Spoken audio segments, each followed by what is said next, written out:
अगर ये गाना सुनते हुए आपके जहन में किसी का चेहरा ना आए तो नाम बदल दीजिएगा मेरा। सुनिए। केहू के दिल टूटल होई तबे डोली उठल होई। डीजे मोहा। खुद से भी ज्यादा किसी की इज्जत की थी, हमने भी दिल लगाने की हिम्मत की थी।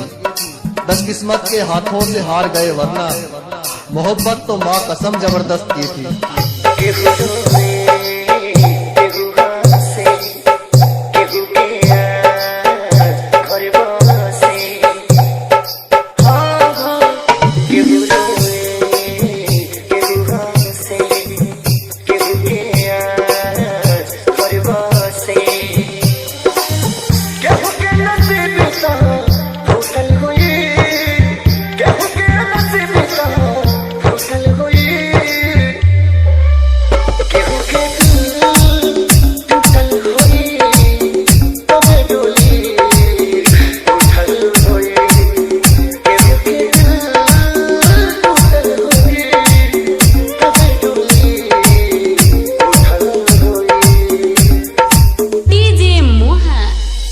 कोई फर्क नहीं पड़ता उसने तुम्हें छोड़कर किसी और से शादी करी। तुम्हें बिल्कुल जलन नहीं हो रही?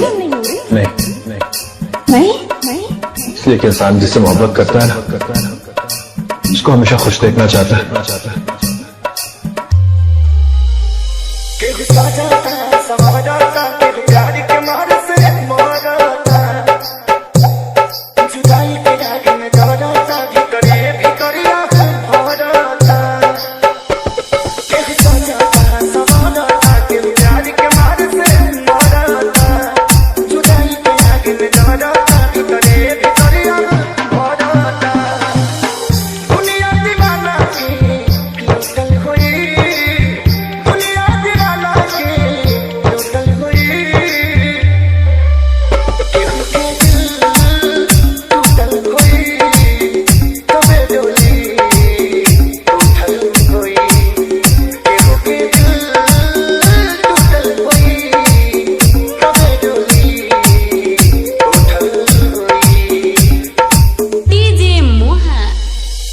जहाँ पे तुमको रखा था वहाँ पे हार्ट होता है, जहाँ पे तुमको रखा था वहाँ पे हार्ट होता है। मोहब्बत साइंस होती है, बिछड़ना आर्ट होता है।